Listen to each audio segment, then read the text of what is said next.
मेरे परिवारजनों, सितंबर का महीना भारत के सामर्थ्य का साक्षी बनने जा रहा है। अगले महीने होने जा रही G20 लीडर समिट के लिए भारत पूरी तरह से तैयार है। इस आयोजन में भाग लेने के लिए 40 देशों के राष्ट्राध्यक्ष और अनेक ग्लोबल ऑर्गेनाइजेशंस राजधानी दिल्ली आ रहे हैं। G20 समिट के इतिहास में ये अब तक की सबसे बड़ी भागीदारी होगी। अपनी प्रेसिडेंसी के दौरान भारत ने G20 को और ज्यादा इंक्लूसिव फोरम बनाया है। भारत के निमंत्रण पर ही अफ्रीकन यूनियन भी G20 से जुड़ी और अफ्रीका के लोगों की आवाज दुनिया के इस अहम प्लेटफॉर्म तक पहुंची। साथियों, पिछले साल बाली में भारत को G20 की अध्यक्षता मिलने के बाद से अब तक इतना कुछ हुआ है जो हमें गर्व से भर देता है। दिल्ली में बड़े बड़े कार्यक्रमों की परंपरा से हटकर हम इसे देश के अलग अलग शहरों में ले गए। देश के 60 शहरों में इससे जुड़ी करीब करीब 200 बैठकों का आयोजन किया गया। G20 डेलीगेट्स जहां भी गए वहां लोगों ने गर्मजोशी से उनका स्वागत किया। ये डेलीगेट्स हमारे देश की डाइवर्सिटी देखकर, हमारी वाइब्रेंट डेमोक्रेसी देखकर बहुत ही प्रभावित हुए। उन्हें ये भी एहसास हुआ कि भारत में कितनी सारी संभावनाएं हैं।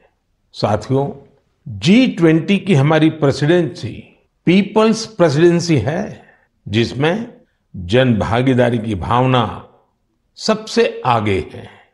G20 के जो 11 एंगेजमेंट ग्रुप्स थे, उनमें एकेडेमिया, सिविल सोसाइटी, युवा, महिलाएं, हमारे सांसद, एंटरप्रेन्योर्स और अर्बन एडमिनिस्ट्रेशन से जुड़े लोगों ने अहम भूमिका निभाई। इसे लेकर देश भर में जो आयोजन हो रहे हैं, उनसे किसी न किसी रूप से 1.5 करोड़ से अधिक लोग जुड़े हैं। जन भागीदारी की हमारी इस कोशिश में एक ही नहीं बल्कि दो विश्व रिकॉर्ड भी बन गए हैं। वाराणसी में हुई G20 क्विज में 800 स्कूलों के 1.25 लाख स्टूडेंट्स की भागीदारी एक नया विश्व रिकॉर्ड बन गया। वहीं लंबानी कारीगरों ने भी कमाल कर दिया। 450 कारीगरों ने करीब 1800 यूनिक पैचेज का आश्चर्यजनक कलेक्शन बनाकर अपने हुनर और क्राफ्ट्समैनशिप का परिचय दिया है। G20 में आए हर प्रतिनिधि हमारे देश की आर्टिस्टिक डाइवर्सिटी को देखकर भी बहुत हैरान हुए। ऐसा ही एक शानदार कार्यक्रम सूरत में आयोजित किया गया। वहां हुए साड़ी वॉकाथॉन में 15 राज्यों की 15,000 महिलाओं ने हिस्सा लिया।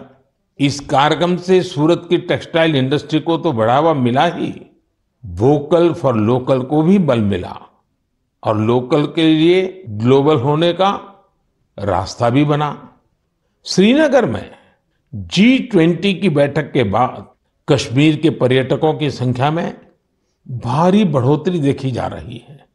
मैं सभी देशवासियों को कहूंगा कि आइए मिलकर G20 के सम्मेलन को सफल बनाएं, देश का मान बढ़ाएं।